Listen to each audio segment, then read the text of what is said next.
I'm so happy that you're all here. On behalf of Audubon Canyon Ranch and Bouverie Preserve and their various boards, and all of the docents and your mentors and each other, welcome to Bouverie Preserve. Congratulations on being here.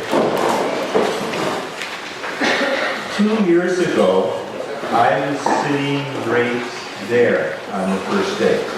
So when I came here 2 years ago, I'd only been in California for a year, moving here from Wisconsin, and I didn't know a thing. I didn't know the trees, I didn't know the lizards, I didn't know any of that stuff. And now I know a lot of that stuff. And I know a lot of that stuff because of the training that I went through here, and it's such a nice thing, and you're going to have a wonderful time. I'm nervous as can be. So one of the things that I like to do when I'm nervous is to take a second to get centered. Does that make sense? Yes. And one way to do that is I like to take a nice deep breath through my nose and hold it for a second and then just let it go. Why don't you all do that?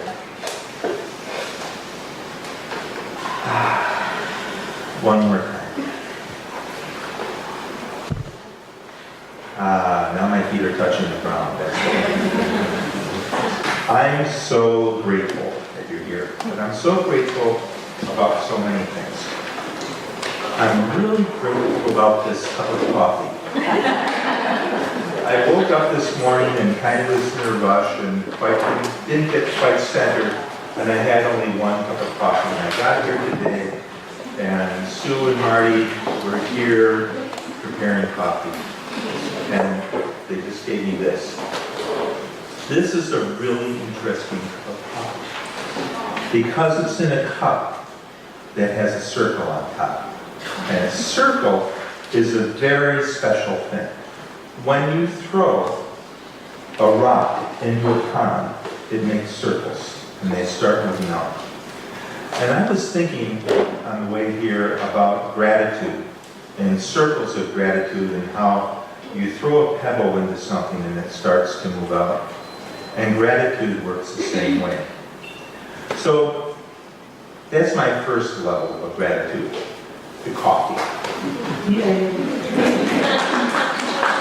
The microphone works. I'm really grateful for that. The circle moves out and it touches you. I'm really grateful that you're here. I'm grateful that you all got here safely and that you're well and that I see so many cheerful, happy faces. That's a big deal. The circle moves out and I see the picture of David Bouverie with some children on a hike, just like you're going to be on a hike with the children that you're responsible for.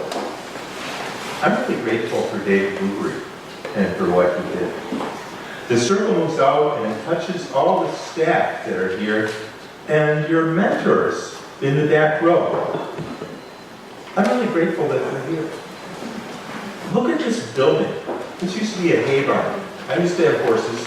Hay barns don't look like this. They're filthy. They're filled with spiders and hay, and usually they're falling apart. This has been completely remodeled, and you've read about that in your materials. And look at these beautiful pictures here. These are all painted by volunteers at Docent. I'm grateful for that.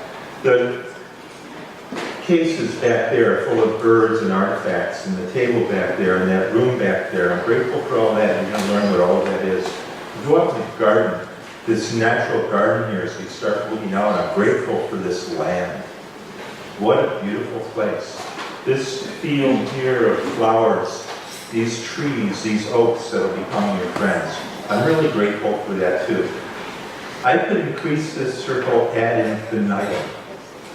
We don't have that much time. So,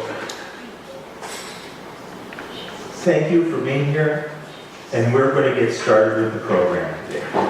You've had the materials sent to you, and you're going to have some trainers today that are going to do a wonderful job of getting you started. Just a couple little housekeeping items. We're doing fingerprinting today. And we have a nice gentleman here who's doing the fingerprinting, and you should have some forms. So you only have to fill in the gray part of the form. You don't have to fill in the rest. On the bottom of that gray section, it says place of birth. He says that's the part that everybody forgets. So I felt we'd impress him by including people that always get that right. So fill in the gray part, and then anytime during the process today while you're still there, wander in, you can get up, move in, get fingerprinted.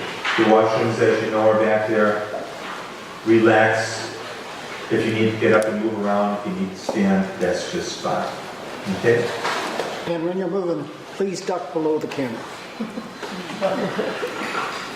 He's making a video recording of this.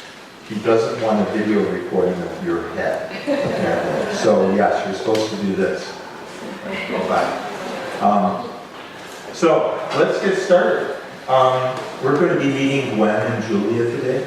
And Gwen's going to come now and get us started with a little inspiration for the morning. So have a wonderful day. I love that you're here. And here's Gwen. Does this work? Oh my God, I never use a microphone. It's sort of scary. I might break into song or something. Welcome everybody. It is super exciting that you are all here and that I get to be here. I'm actually the resident biologist down at the Martin Griffin Preserve in Audubon Canyon Ranch, and I'm also the director of education for the whole organization. And I was super thrilled when Julia asked me to come and just welcome you. How many people, I saw that everybody got a packet to read. Did anybody read the stuff that was in the packet? Whoa! How about the essay by Barry Lopez, Children in the Woods? Yeah. Isn't that wonderful? I spent nearly 20 years in the corporate world and decided to quit my job and go back to school and change my life around. And that, almost in its entirety, that essay was reprinted in the San Francisco Chronicle by John Carroll years and years ago, where he was talking about how, he realized that we have a tendency to elevate cynicism and, sort of the bon mot and a quick retort, and that really what's needed in this day and age is that sort of simple caring that Barry Lopez expressed in that article, and he got permission from Barry Lopez to, instead of his column, just reprint the whole thing. And I had that posted on my refrigerator for years while I was in the process of my transition. I guess one thing that I really love about this whole process is, are people familiar with the E.B. White quote, "I arise in the morning torn between a desire to improve the world and a desire to enjoy the world. That makes it hard for me to plan the day." Well, I think one of the things that's so great about what we get to do here is you get to do both. By enjoying the world, you're actually helping to improve it, because you're enjoying it and helping kids to enjoy it is needed now way more than ever. I'm so grateful for you all being here. So on that note, I wanted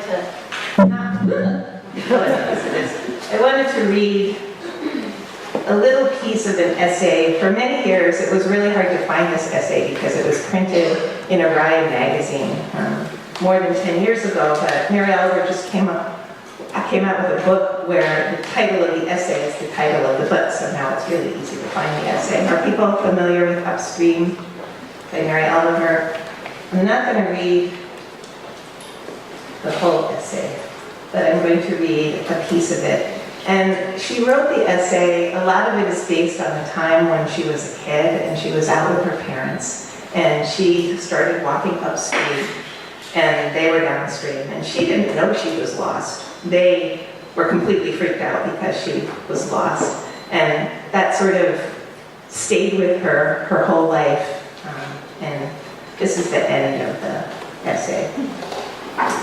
So, sometimes the desire to be lost again, as long ago, comes over me like a vapor. With growth into adulthood, responsibilities claimed me. So many heavy coats. I didn't choose them, I don't fault them, but it took time to reject them. Now in the spring, I kneel I put my face into the packets of violets, the dampness, the freshness, the sense of everness.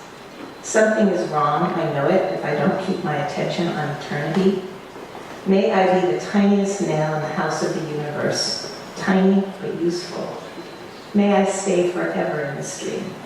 May I look down upon the windflower and the bull thistle and the coreopsis with the greatest respect. Teach the children. We don't matter so much, but the children do. Show them the daisies and the pale hepatica. Teach them the taste of sassafras and wintergreen, the lives of the blue sailors, mallows, sunbursts, the moccasin flowers, and the frisky ones, inkberry, lamb's quarters, blueberries, and the aromatic ones, rosemary, oregano. Give them peppermint to put in their pockets as they go to school. Give them the fields and the woods and the possibility of the world salvaged from the boards of profit. Stand them in the stream, head them upstream. Rejoice as they learn to love this green space they live in, its sticks and leaves, and then the silent, beautiful blossoms. Attention is the beginning of devotion. Wow, nice one, huh? So that's what we get to do here. We get to figure out a different way to pay attention. And we get to help the kids do that, like capitalizing on their curiosity and this amazing classroom that we have here. So welcome, and I'm really excited about getting to learn and work with you. Thanks. Morning. This has been such a long process to get here. I'm so proud of all of us. Yay for us. My name's Julia Quillier. I'm the Education Programs Manager and the person that sends you way too many emails. That will not end. So we'll just continue our electronic relationship, and now we're going to make it real. And I want to thank Dave Traver for stepping in and taking on the chairmanship of the Docent Training Committee. It's a little bit of work. I'm not going to sing, I promise. It's a little bit of work to get this thing off the ground, and the only reason we're doing it is because we wanted you to come be here with us and dig deep into this beautiful work that we're going to do together, that we're continuing to do together. I'm a kind of a practical, logistical person, so I thought I'd give you a little roadmap of what's going to happen today. And if you'd rather just go with the flow, you can mentally rearrange your sock drawer right now and not pay attention.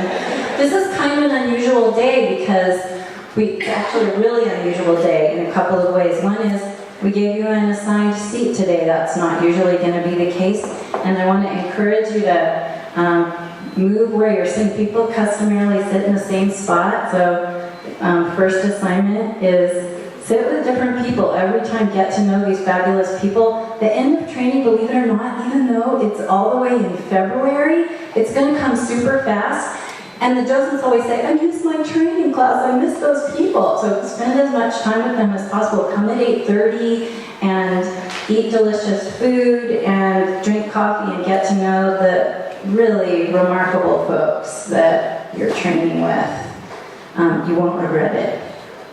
Another thing is, a lot of times questions come up, especially in the beginning of trainings. And sometimes there's not room to answer all of the questions. So I like to put a little stack of scratch paper in the middle. And if a question comes up at the beginning of the day, one of the things we know in the education biz is if you have a question in your mind, it's hard for you to actually listen to what's going on.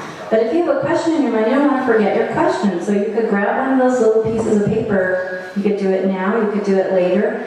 And if a question comes up, write it down. And if by the end of the day today we haven't covered that question, because on the first day there's a whole bunch of questions, you can ask me or Dave or your mentor or somebody else who thinks that it looks like they know what they're talking about. And we promise we'll say we don't know, but we'll find out if that's the truth. We won't pretend that we know and say it with conviction, which I've done before. It doesn't feel that good, especially when you realize that they're going to actually figure out that you weren't telling the truth. The other unusual thing about today is that we're only going to be in the field for a short time. There'll be a little solo sit later on this morning. But most days, the training takes place a little bit in here, but mostly out there on the land. So if you notice that you're getting kind of itchy and antsy, we do too when we're cooped up too long. And I have a friend who used to go to a lot of medical conferences, and he would just always stand up and stand in the back. He thought sitting was like smoking or eating trans fats or whatever. So he would just stand up. So if you need to stand up, exercise free will, I command you. That's what my older brother used to say.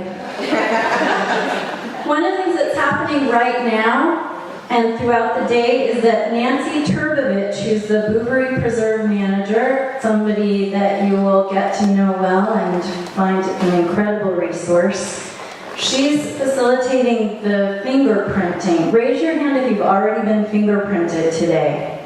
Wow, we might get through it all in one day. So she's going to pull you out and recruit you, and you'll go in there and get fingerprinted, and we get fingerprinted so that we have the permission to work with children. And even if you've been a school teacher for 30 years and you've been fingerprinted many, many times, you know every time you go to work for a new organization, you have to get fingerprinted again. And Nancy has something to say. And along with the form that you filled out, the gray area, the fingerprint form, if you could bring along your ID as you go in to get fingerprinted. That's another part of the custom today. Great.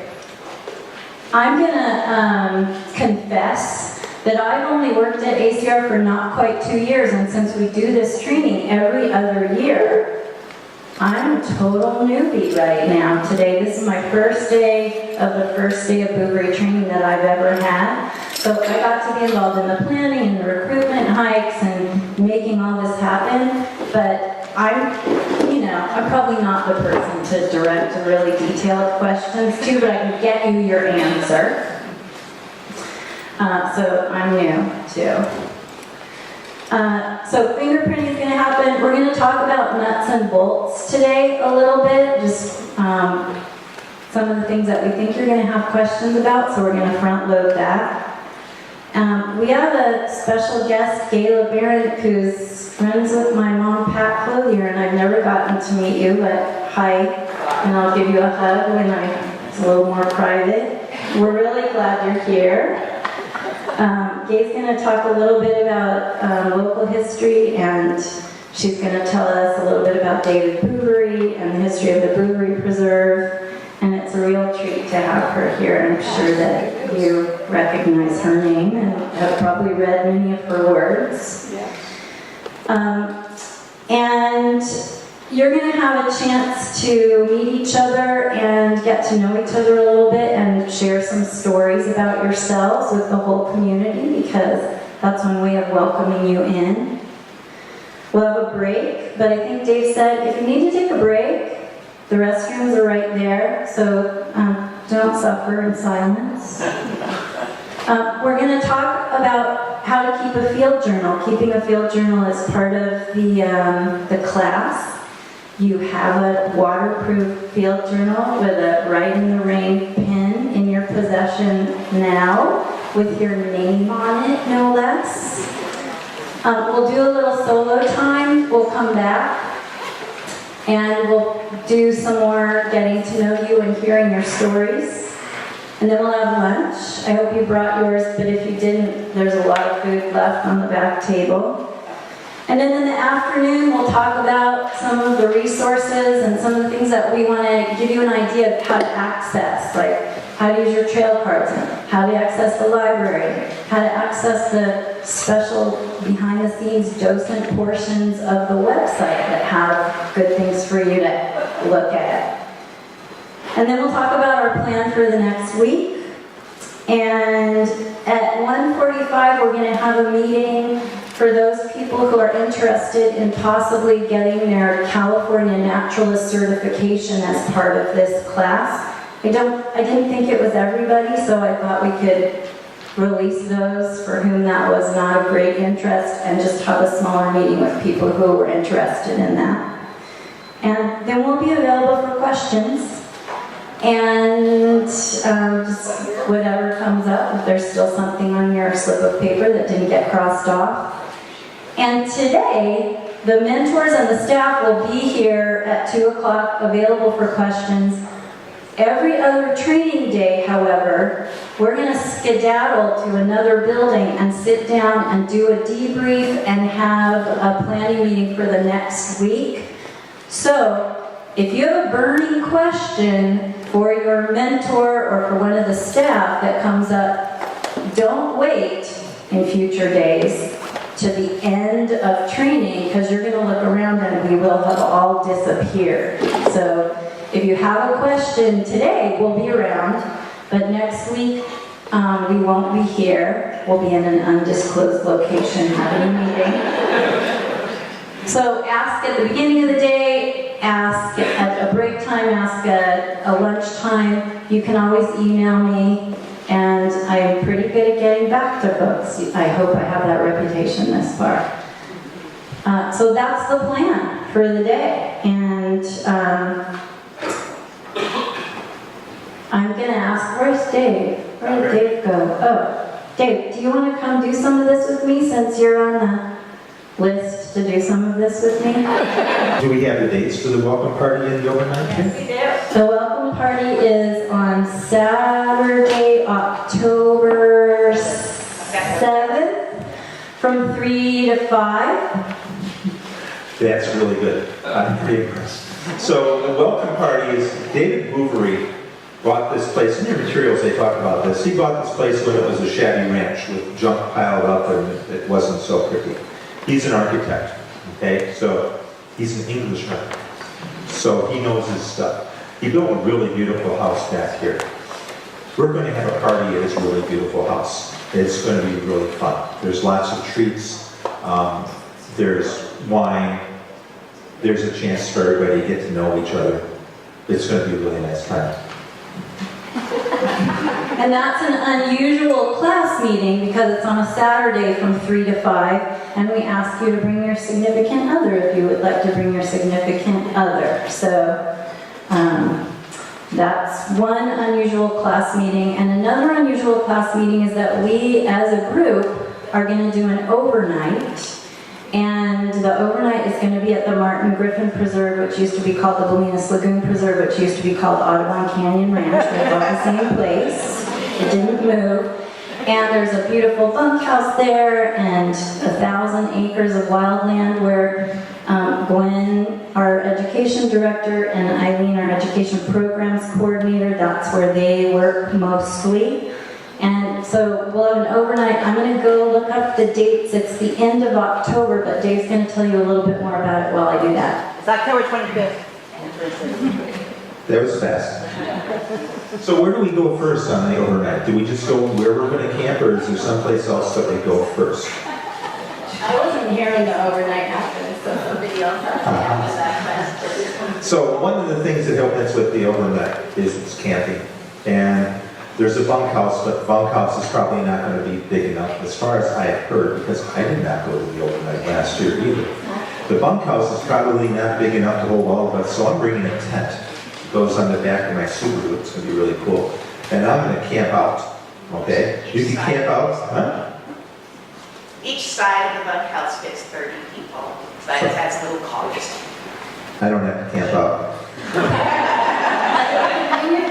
You could bring your tent, you could sleep under the stars if it's not too foggy. It might be sleeping under the mist, but it's going to be a really great time for everybody to get together. Part of the focus of what we do is relationship building. And these events are designed not only to teach you something about David Bouverie or about Audubon Canyon Ranch, but to help you build relationships with each other that are going to be lifelong, lasting relationships, which is the heart and soul of what this organization is about. And it's super fun overnight, so don't miss it. Sometimes people, they have something happening on Thursday, so they can spend the night and leave the next morning or stay through the campfire. There's a hike and bird watching in the morning. We'll tell you more about that as it gets closer. But if you have like a burning question about the overnight, you could write it down on your little piece of paper. We never have enough time in this class, ever. We never have enough time, even though it's a 22 meeting course. There's not going to be enough time. So I'm kind of a stickler for the schedule and for break time, and we have that really annoying bell that you heard. So it's not everybody thinks it's annoying, but it's attention grabbing, which is the point of the bell. So we're going to have breaks, and please, when it's break time, take a bio break, fill up your coffee, get a drink of water, whatever you need to do. And we're going to give you a couple-minute notice before a break is over, and we're going to give you 5-minute notice before lunch is over. So I'm really hoping to start on time. We're really committed to ending on time, and the hardest thing to do when you have this many lovely people all in one room is to get them to stop chatting and you sit down and listen to the thing. But it's important stuff. So please, can we have an agreement? This is called your thermometer. Get out your thermometer and you can agree, yeah, I'm really going to be focused on getting back and sitting down on time, or nah, it's not really my thing, or no. So can we just, I'd love to take your temperature with your thermometer. Do we have an agreement? Yes. Did they have a schedule of what the training's going to be with the S's in the right column? We gave them that when we first met them on the first time. Yep. We want you to be here every time. Okay? The reason we want you to be here every time is because she's worked really hard to put this training program together, and we don't want you to miss a minute. Okay? It's all really cool stuff. It's really important. But what if something bad happens? You get the flu or something like that. Well, we get it. I'm an old man. Some days I wake up, I don't feel good. I get that. But get yourself here anyway, unless you're going to get us all sick with the flu. All right? Then stay home. But if you miss a day, and you're not part of the CalNet program, you're not part of the California Naturalist Training Program, then we can make up a day or so. Okay? There's some days you shouldn't miss at all. And we have a schedule that you should have had when we first met, and I think that maybe in your packet that talks about the days that we really, really, really want you here. If you miss one of those days, we would like you to really be sure to make it up. Rich is videoing this. We're going to have those available for you. The materials will be available, of course, for you to read. Your mentors are people here who you can touch bases with and make up a field trip take a hike and make that time up too. Okay? So if we're talking about how to roll a rock or roll over a log to see what's underneath it and to do it safely, that's not the type of thing that you can pick up by reading a book. You have to actually do it. And if you do it wrong, you're going to hurt something. Maybe yourself, but probably, something really lovely that was living under the rock that we don't want to hurt. So those types of things are technical skills that you'll pick up. The California Naturalist Program is a program that Julie is going to be talking about in more detail. That's through the California University system, and they have their own requirements, and they're more strict than our requirements. So they have more days that you absolutely have to be here, and those days are harder to make up. So the basic bottom line is, be here, okay? If something bad happens, we get it, but please come. Some of you have already been in touch with me with known future absences because you have travel plans or there's a significant family event. And I would love it if, I know you have my email address, if I don't know those dates, if we haven't already communicated about that, you would send me an email and make sure that I know when you're planning to be absent. That would be really helpful because we actually kind of worry about you when you don't show up and we're not sure why. It's always in the back of our mind, like, gosh, why isn't that person here? And we hope they're okay. And we'll miss you. So let us know if you can't be here. Or even to just call us at the last minute if you wake up and you have a migraine or whatever. Let us know. Have unexpected grandchild sitting duties.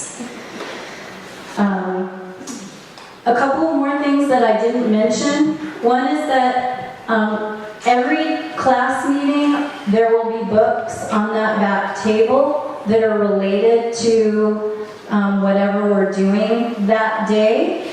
And I put the books back here that were on your welcome letter. So if you haven't gotten a chance to see these books, this is a thing you could cruise over and look at during a break or at lunchtime or at the end of the class. So please do that. And those books that are out are always listed in your materials too. And something I forgot to do in the swirl of this morning was to get you all to sign up to be snack bringers. The snacks that were provided this morning were provided by our lovely mentors, so yay, thank you.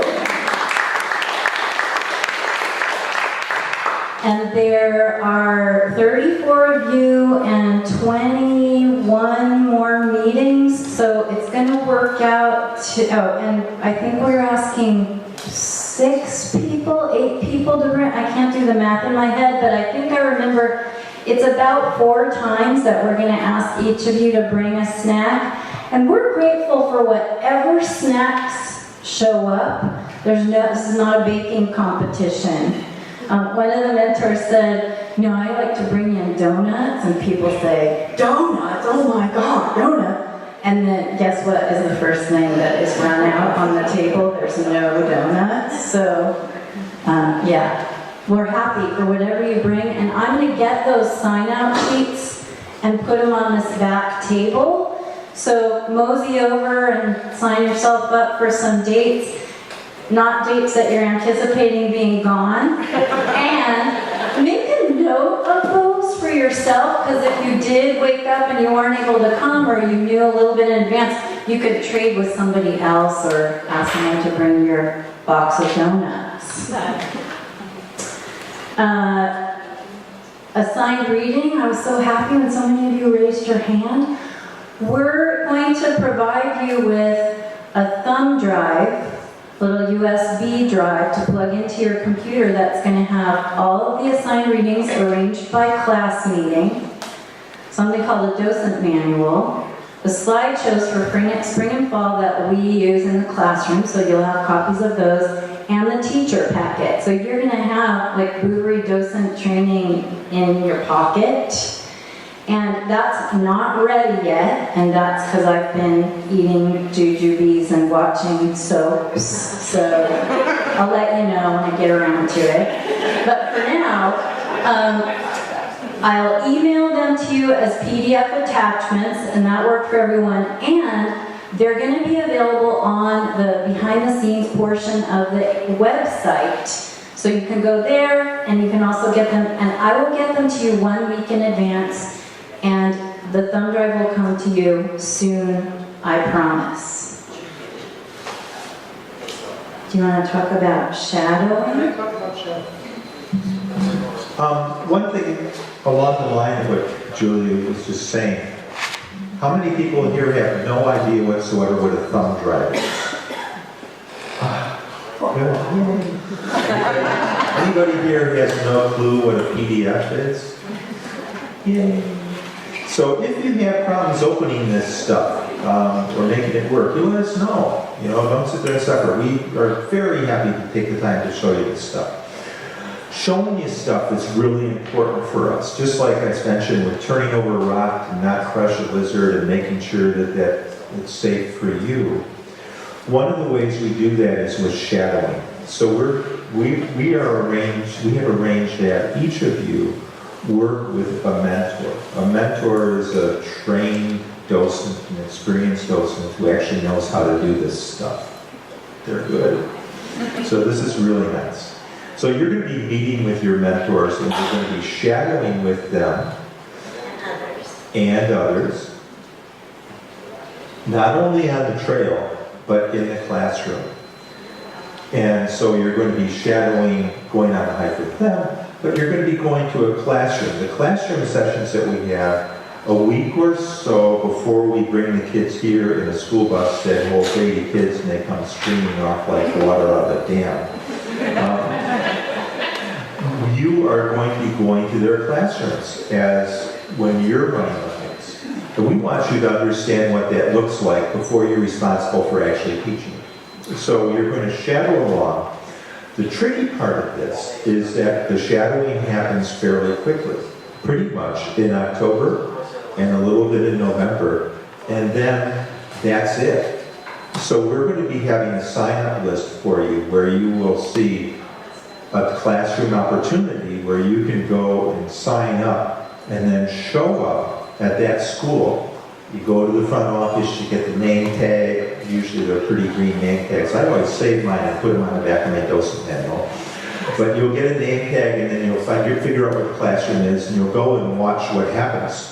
And you'll do that a couple times. And then you'll go on the hike with the same kids and you'll go, oh, I remember, that's Frankie.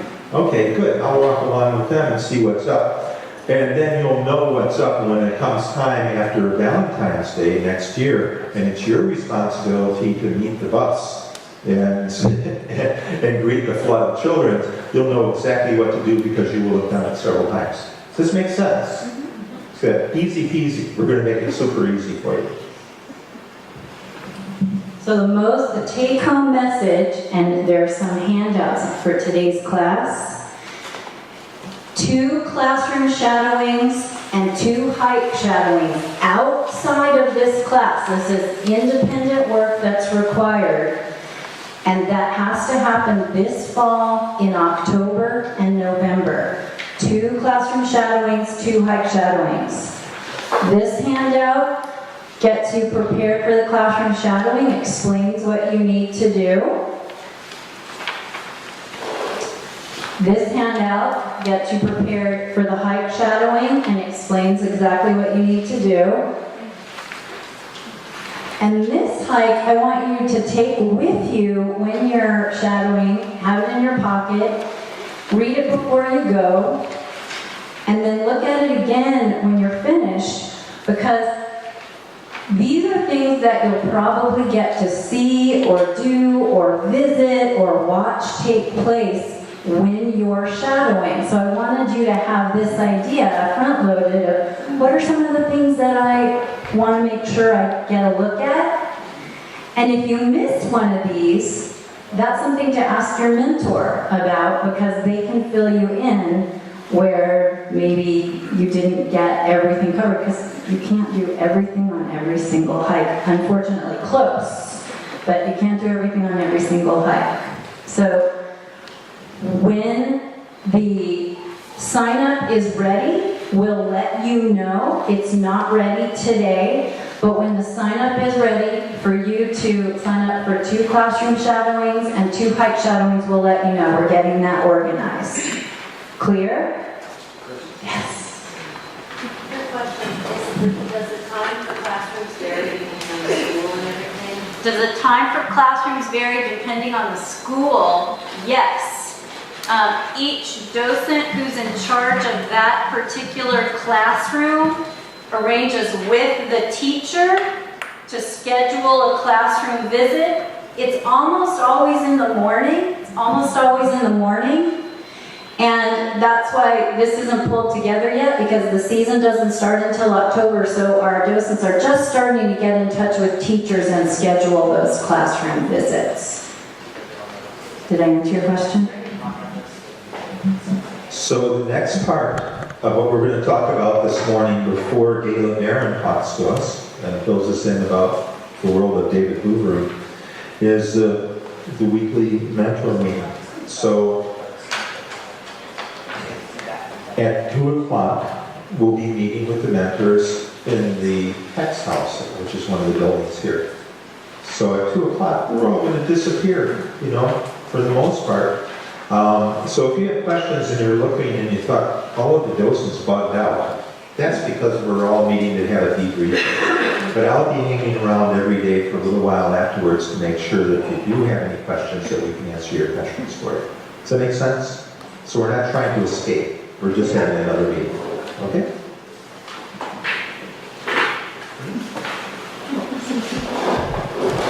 Hey, Baron. And she is going to talk to us about her knowledge of David Bouverie, who built this place. She's come here every year that we do training. And she's an author, a public speaker. Here she is. I think there's probably some mentors here who've been docents for a while, and some I see who go back 15 years, like I did from my class, that could probably recite along with me what I'm going to say today, because that's the thing about history, you know, you can't make it up as you go along. You got to stick to what really happened.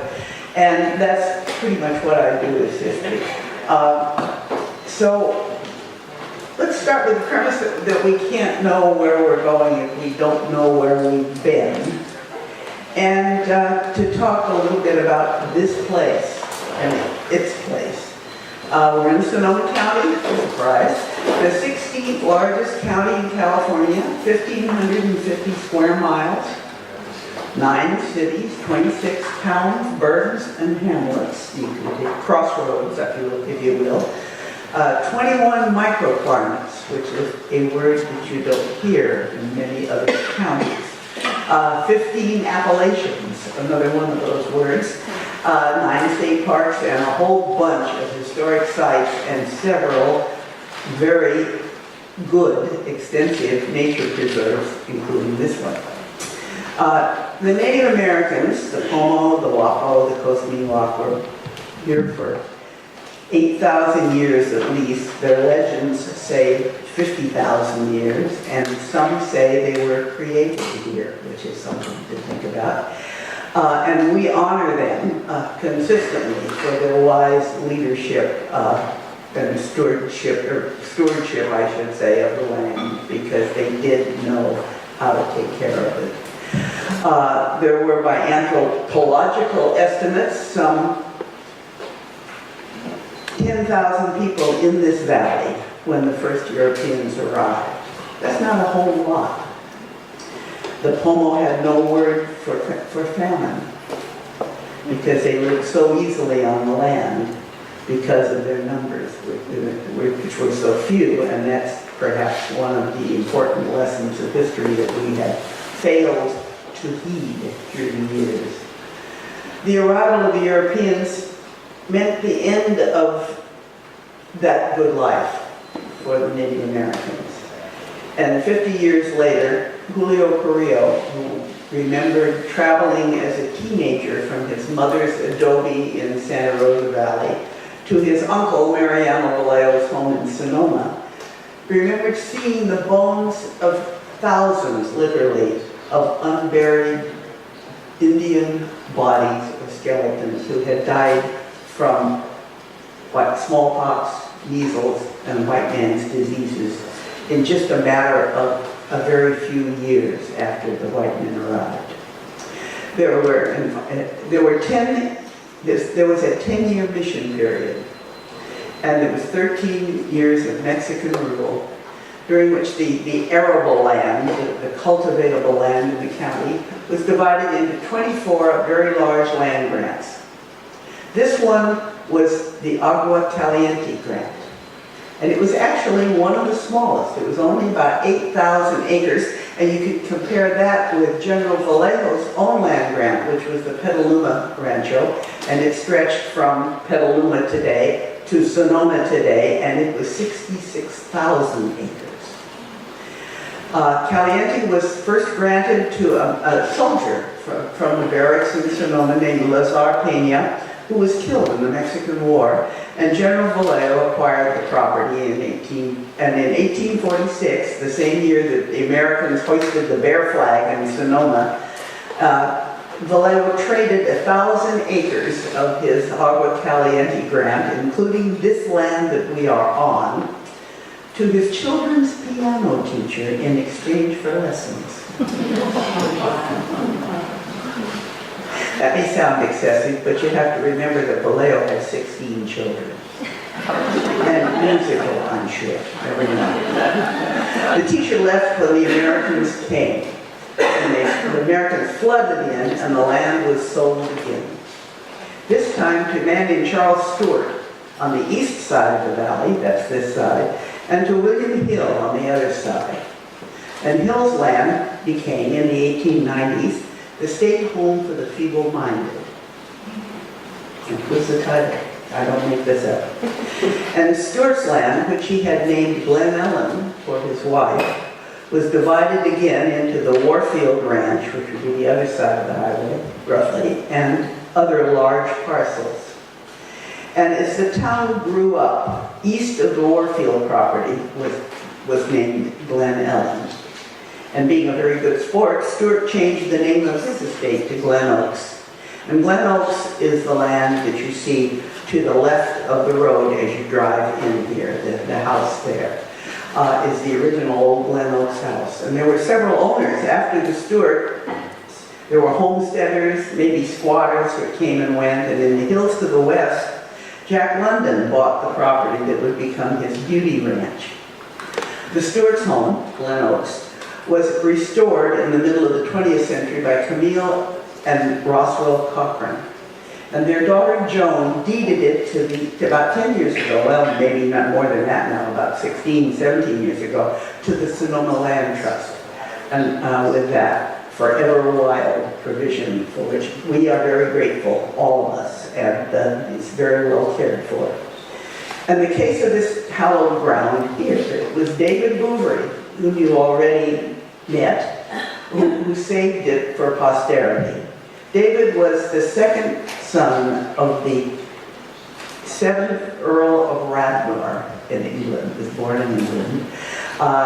His brother became the 8th Earl of Radnor, and as the laws of primogeniture still go in England, David was left to his own devices as the second son, and he became an architect. And early on, he was very young, he designed some portable buildings, which I suppose we could probably use again, that were very successful, and it brought him to New York to consult with architects there about that design. And he fell in love with the United States. He just thought America was the greatest country in the world, and he lived here.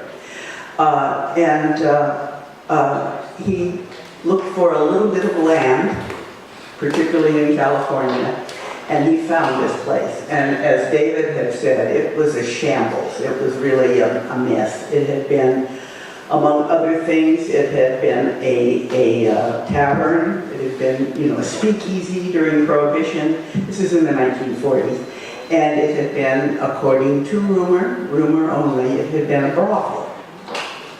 It's always been a brothel, according to rumor. Someplace in history that looks strange. So, there's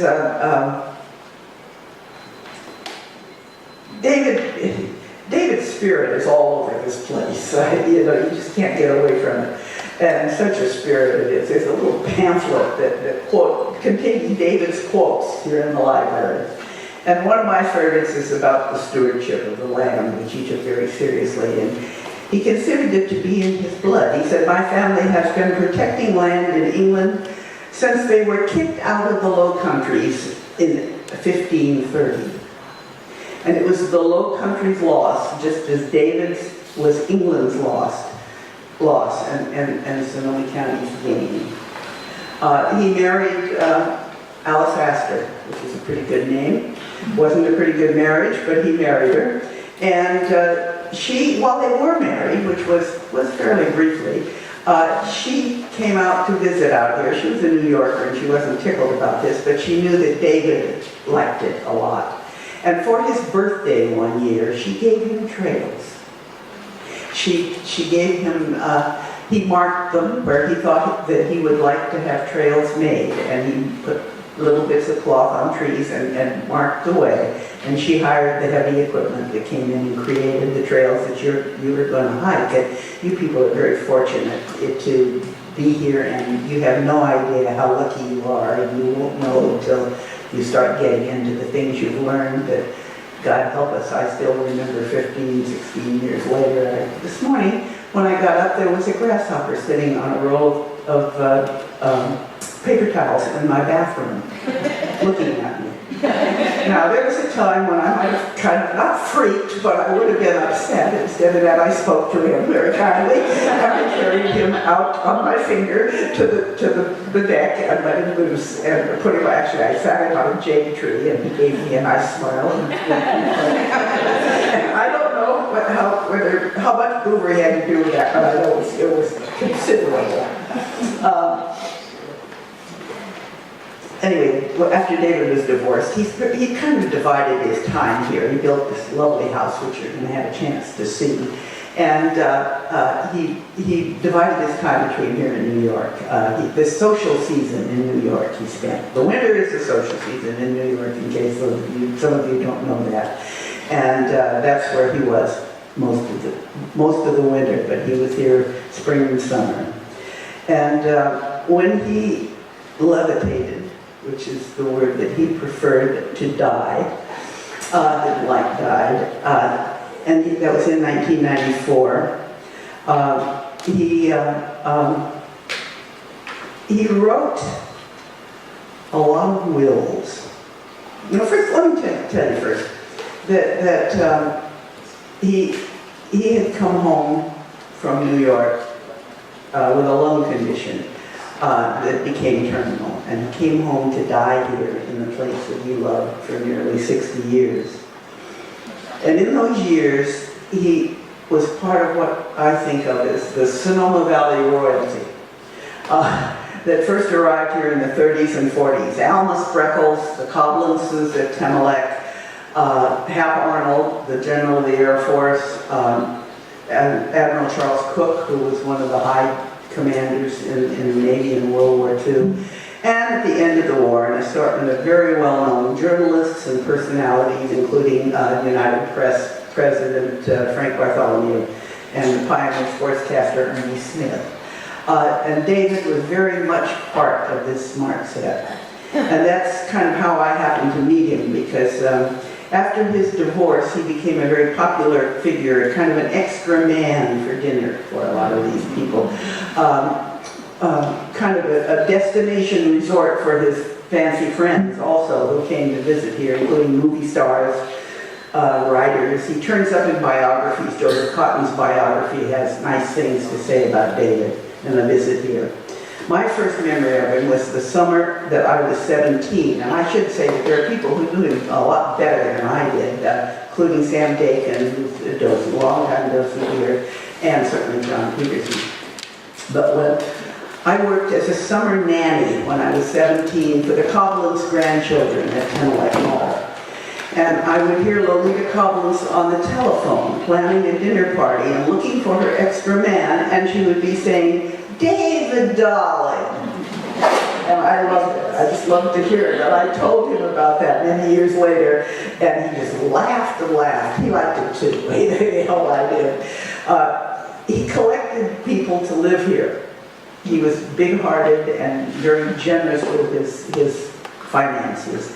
And as his compound grew, as he added several cottages in addition to his home, he had friends who lived here. He had a divorced Marine sergeant who had served with him in the war, because he was a U.S. Marine during the war, and a troubled Vietnam veteran, and notably the food writer M.F.K. Fisher, for whom he built the house that she would call Last House in her books.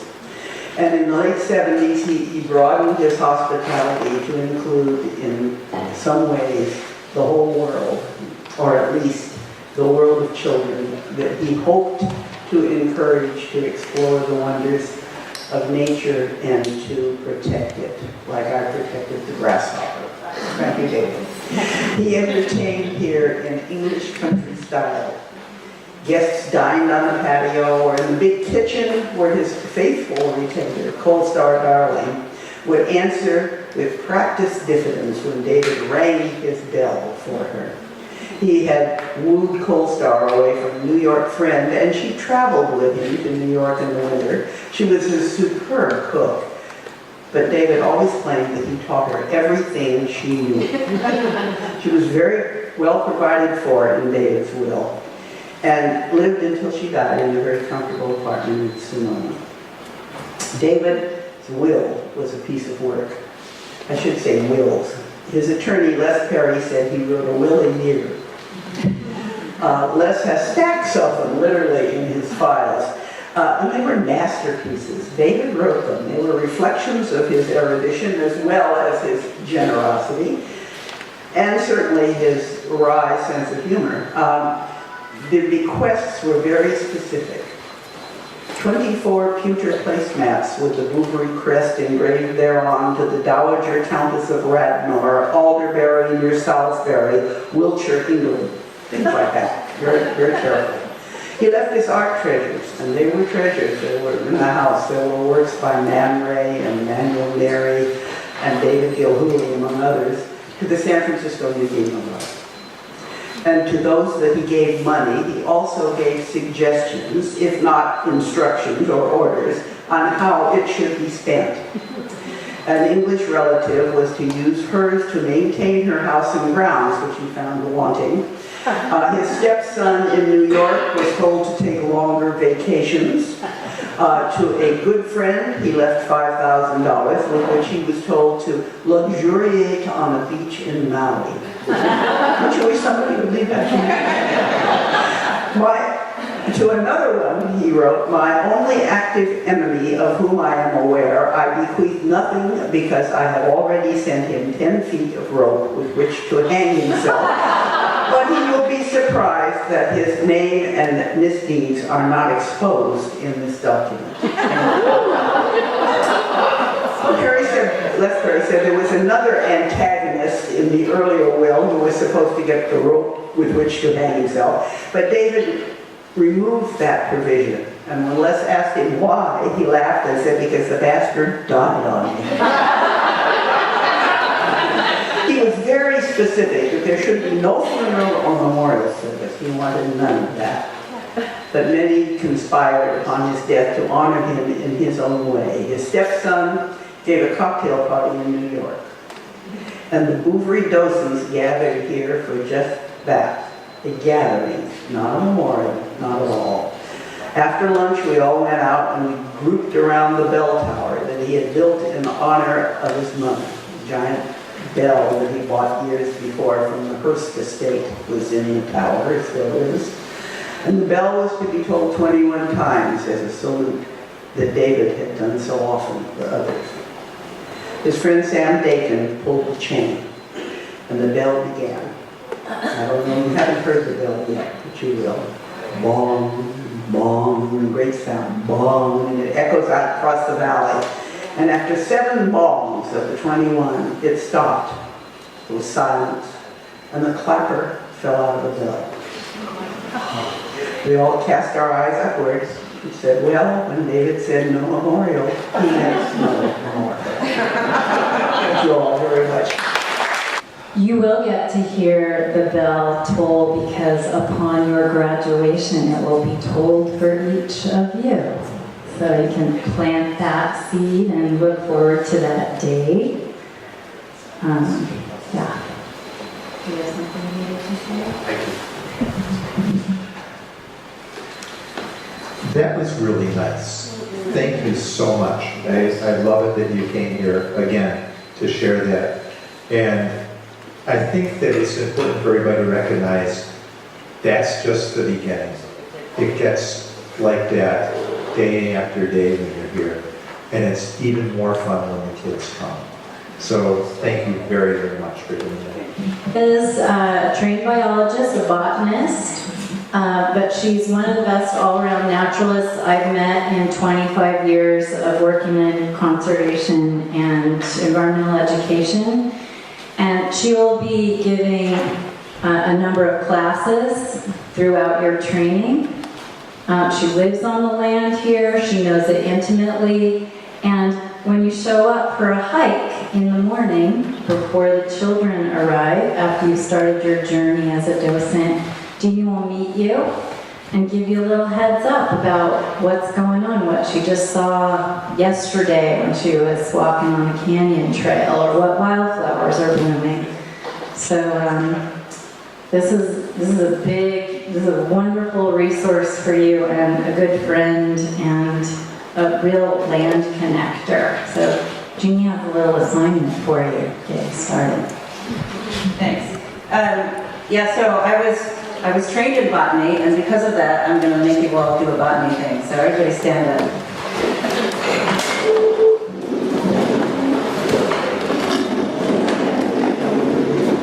Okay. This is something you can do with the kids on the trail. Get them excited about plants. So, ready? Roots. Stems. Leaves. Flowers. Fruit. Seeds. One more time. Roots. Stems. Leaves. Flowers. Fruit. Seeds. And faster. Roots. Stems. Leaves. Flowers. Fruit. Seeds. Okay. I find after sitting for a while, it's good to get out and get the blood flowing. So, as Julia mentioned, I will be instructing or co-learning with you a number of classes, including the class next week. We're going to be learning about all the cool habitats and pet communities out there at the preserve. And then later in November, me and Gwen will be co-teaching a class on ecology. So, how is that different? How is ecology different than anything else we do? Someone tell me what it means. It's about the natural habitats and I think behavior of plants. That's definitely like the foundation, but what is it specifically? Relationship of all. Exactly. Ecology is the study of the interactions between organisms, both biotic and abiotic things in the environment. So it's a really important concept for us. It's a really important concept for students. And it's a great way to get to know your neighbors. So each of you, when you came in, had on your place, may I use yours, Tisha, a little baggie, or some are bigger than others, with a number on it. And between now and November 15th, when we talk to you about ecology, your job is not only to figure out what it is in your bag. These are all things I collected from the preserve here. But also, someone else in this room has a bag with your same number on it. And when I say go, you are to find your partner. So this bag of something that looks and smells like a number 2 is a number 2. Who else has a 2? There's your partner right over there.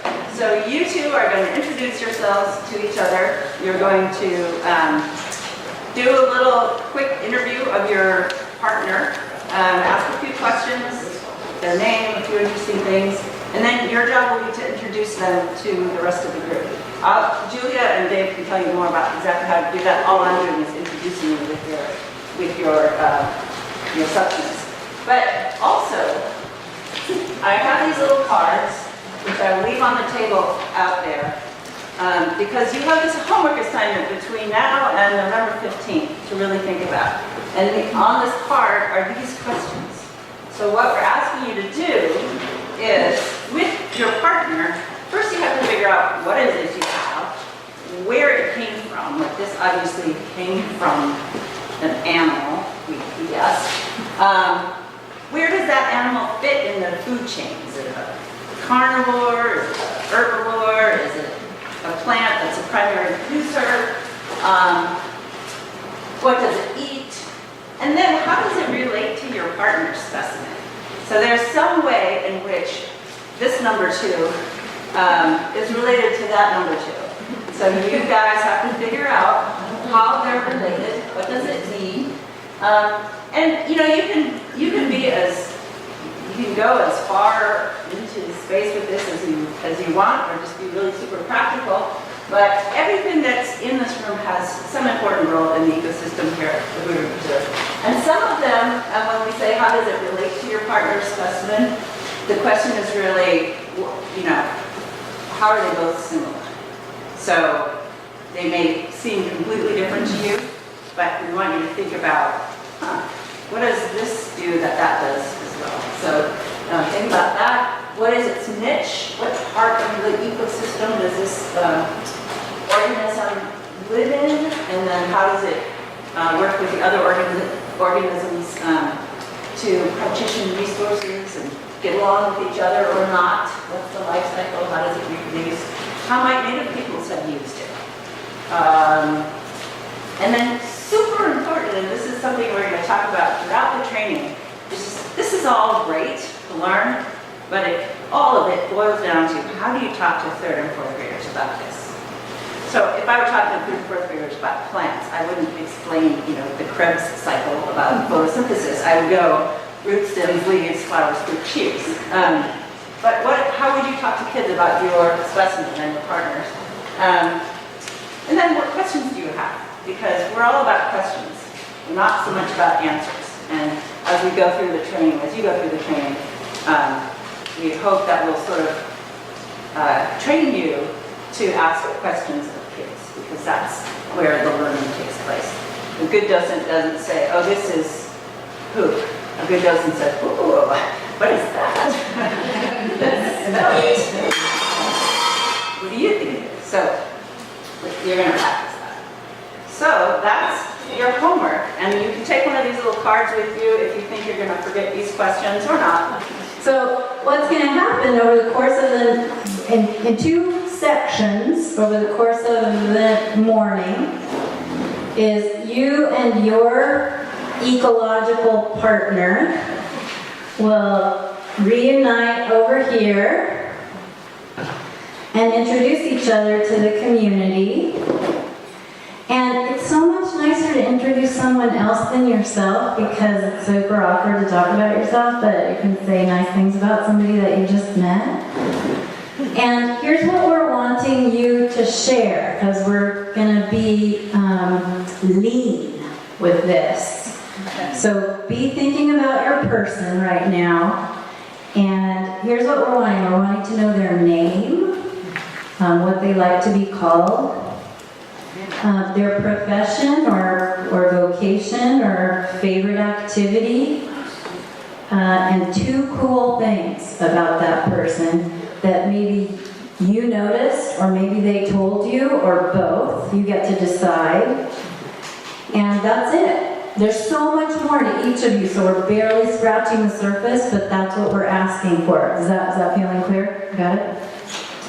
And if you're somebody who hates doing stuff like this, I recommend you volunteer first. Because then you'll have it over with and you won't be sitting watching all these people go going, oh shoot, I don't want to do that, oh shoot, I don't want to do that. So maybe should we just go by number? And what do the numbers go up to? 17. 2 minutes, go. All right. I'd like to introduce my friend Joanne Bratton. She's started as in Parks and Recs down in Southern California, San Joaquin County. And so she's lived here 20 years on a beautiful property up off on Lee Cow Road up above Pengrove. It has a nice view, and she spends quite a bit of time working on her property.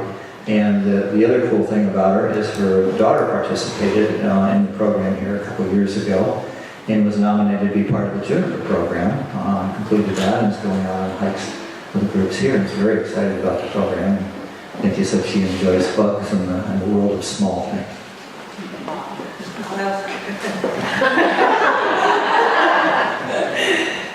This is Bob.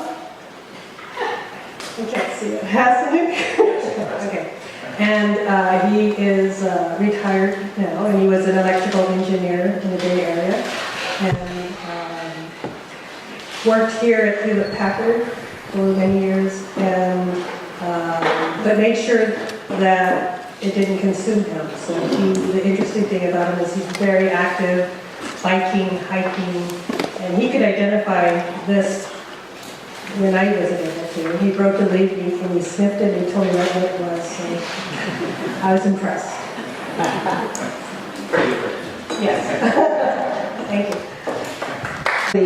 And I didn't get your last name. Eshelman, it's okay. Eshelman. Whatever you do. Kathleen lives in Sonoma. She's been there for 40 years. She is a retired teacher. She retired after more than 30 years of K-8 teaching and didn't do real well at retirement. So now she's back as a part-time writing coach. And I asked her why she wanted to do this, and she loves hiking and kids, and she gets to do both of those here. And she's been here a number of times and loves the waterfalls, and so do I, although I understand it's not easy to get to now. And so she's glad to be here. Thanks. This is Tia, and Tia lives in Forestville, and she is also a computer science teacher at Sonoma State. And one cool thing, she didn't say this, but I'm just assuming. I said, well, aren't you working full-time? How can you do this? And she said, well, I can rearrange my schedule. And I thought, wow, they're letting her do that? That's fantastic. So she has been teaching for a while and is kind of, maybe I'll retire, no, maybe I won't. So we talked a little bit about that.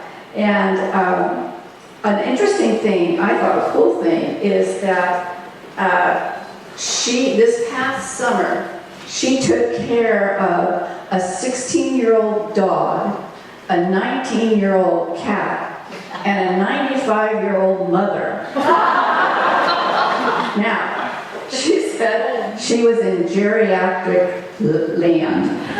Nothing moved very quickly. So I'm really looking forward to chatting with her. A new friend, Stacy Yanez. And let's see, a couple things. She is a vet. One thing I thought that was very interesting about her being a vet was that she used to be a vet with large animals, but when she had kids, she decided she wanted to be a vet with small animals because the large animals give birth at nighttime. And she wanted to be home with her kids. The other thing I'd like to say about her is the fact that, despite the fact that she was born in Sonoma, she's lived her whole life in Sonoma, she went through here herself through Bouverie Preserve, her kids went through, she's born and bred in this land. She actually met her husband underwater because they were both in a scuba diving class. This is Philip, my new friend, and Philip is a transplant to the area. He is retired from sales and sales management, and he has come up from Southern California, Armenia. One thing that I thought that was quite interesting was he heard about the Bouverie Preserve from a talk that was being given at the Bennett Valley Grange, which is a really cool old grange that's been around for a really long time. And the other thing that I thought was wonderful was that he doesn't have a whole lot of naturalist training other than what his mother taught him. And so, yay to mom. She got him out in the woods a bit, and he loves hiking and kids and biking and just being out there. And so I think it's going to be another wonderful addition and is really excited, like I think all of us. let me introduce Cy Wilcox. I had such fun talking with Cy. It's felt like long friends that are just now getting to know each other. Anyway, Cy is a former professor in Atlanta. Moved here 14 years ago, Cy, is that right? Yep, and to join Neptronics at the time. So Cy is a legitimate scientist, was involved in the development of cardiovascular gear that gets installed in patients, and really kind of voiced a lot of satisfaction about moving from the theoretical to the application side of the business. Cy's tie to Bouverie is through his wife, who is a former docent here. He's an avid hiker, has done some really interesting trips, talked about Iceland and some others. He's retired now, and I'm 5 months away, and I want to pick his brain about that transition. Join me in welcoming him. Here's my new friend, Bob Devedon. And Bob is here with his wife, Carol, who is my No, you got the wrong Bob. Wrong? To this Oh, one. okay.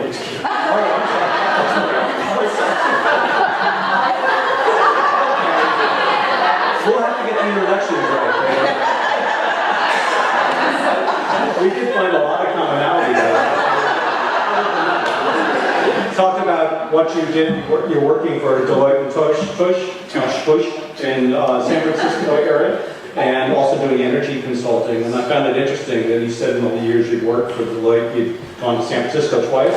So I love someone that can actually work long distance in San Francisco and doesn't have to go that far. He lives in Santa Rosa. He and his wife are avid hikers and love the area. And I think we're introduced here on an introduction hike in the springtime. I said it was pouring rain, I guess, when you came. And but just loved the area and was looking forward to getting out.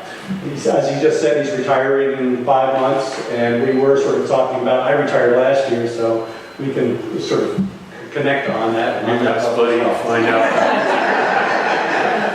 I think one of the more interesting things, I asked him sort of what was the most significant thing you feel when you're hiking, and why do you enjoy hiking? What motivates you? He said he gets out in the outdoors and feels, so insignificant.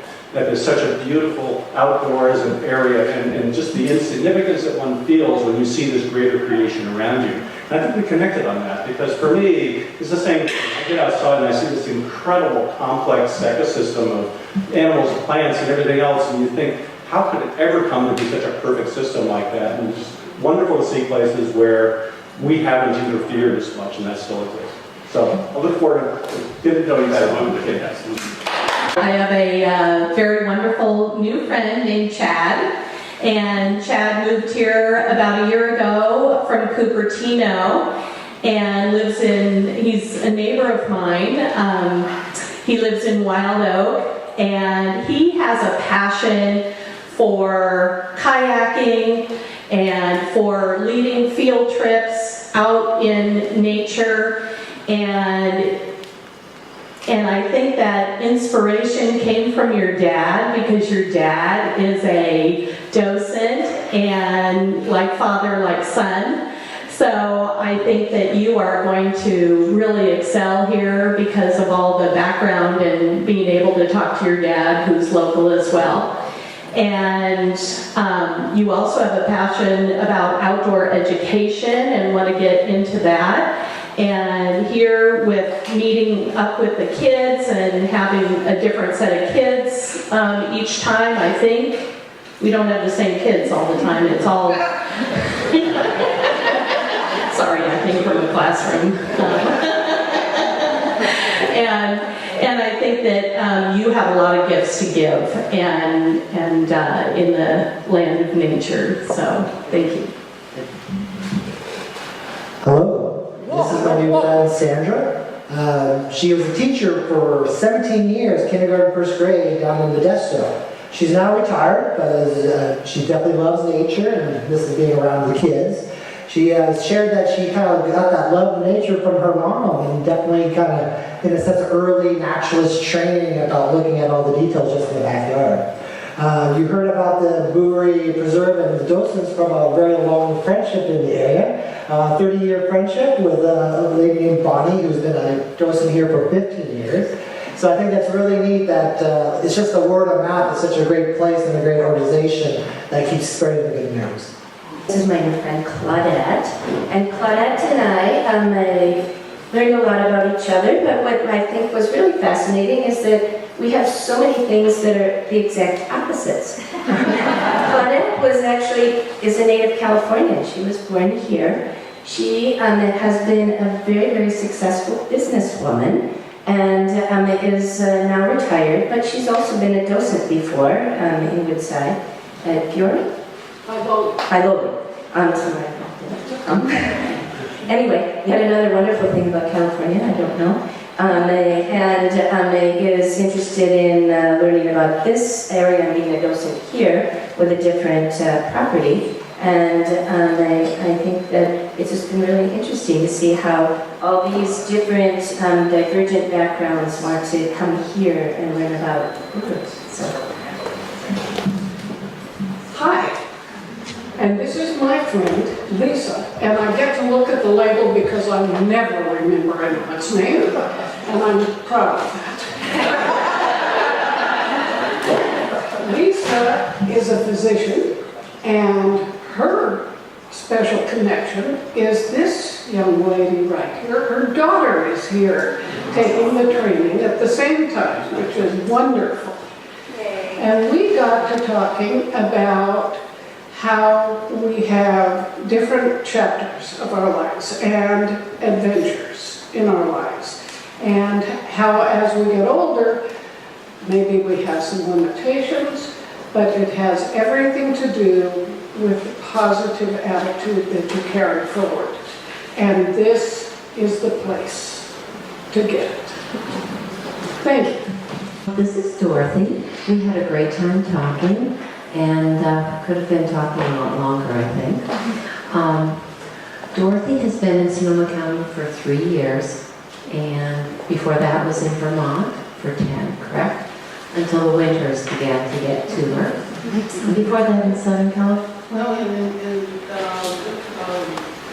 Berkeley, Marin County, and then Sonoma County. Okay, So, but not here. not here. Okay. She lives in Ulipa co-housing area, for those of you who know that area. And she's shared with me that she's been involved with a group called Impact 100. It's a group of women that there's a donation that people give, but then they're working together and doing all sorts of things for the community. And through that organization, she met one person who said, "Oh, become a docent." And then there was another person who was involved with that organization who also was sort of supporting that move. So that's why we have Dorothy here, as well as her interest in the environment and being outside and in nature. Let's see, for 25 years she was working in body work, doing rolfing and craniosacral manipulations. And then took about 10 years away from that work to go ahead and be doing artwork. She's a self-taught artist. And then also, she's been very busy in the 3 years she's been here. She also became involved with leadership training through the Ecology Center. And they, working with some other individuals, looked at the whole problem of maintaining biodiversity in our area and protecting the area. So we talked about how that was a really big problem, but also just a really big topic. And so at some point she'll need to tell you some of their suggestions and outcomes on that. Good morning.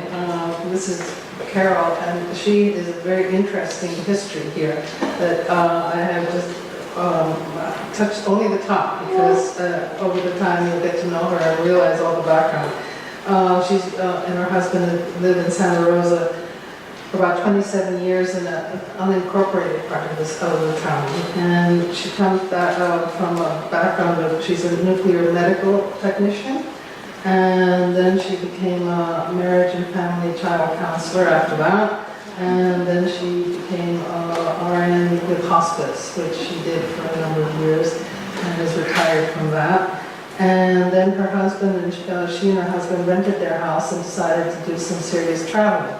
So they rented their house in Santa Rosa and went off to South America, Australia, New Zealand, and would come back for a few months and rent a house because theirs was rented. So they were busy themselves renting a house back in the United States before they went off to the next place.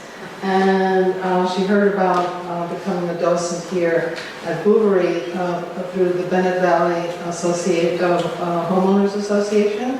I think there was a program that a speaker from the organization went there. And there it is. This is Lauren, and it was fun talking to Lauren for so many reasons, but the things we have in common is we're both Bay Area natives, and we both have 2 daughters. And we're both retired from education, but different parts. When Lauren got a master's degree, it was in ecology, environmental education, and so she had envisioned herself teaching kids. But she had gone back to Michigan to get that. When she came back to California, she found out she had to get her teaching credential in order to do that. So she got her credential, and then she stayed in the classroom, became an administrator with sounded like dynamite encouragement, and has just retired from being an administrator. She got to know Bouverie because for the last 4 years before you retired, people came from Bouverie and did the education program, and so she's had experience with that. And so now she's come back around to environmental education with kids without the school district being involved in that. So I would encourage you to get to know Lauren because her enthusiasm is just wonderful. Thanks, Linda. This is Linda States, and Linda lives in the Stewart headwaters, which I thought was really interesting. That was how she first introduced herself, and I said, "Oh, that must be the Stewart watershed then." And she said she wasn't sure, and I said, "Okay." She's a native Californian, as you heard. She has 2 daughters, one that lives here in El Verano with 8-month-old granddaughters, who I'm sure the love of her life, and the other daughter lives in Kansas. She's a retired teacher of 20 years, most recently from the Sonoma Developmental Center, and she worked with the medically fragile population, which is a very special needs population, and it takes a very dedicated person to do that kind of work. And her connection to this place is that she really loves and enjoys sharing nature with children, and is really looking forward to being a part of this organization.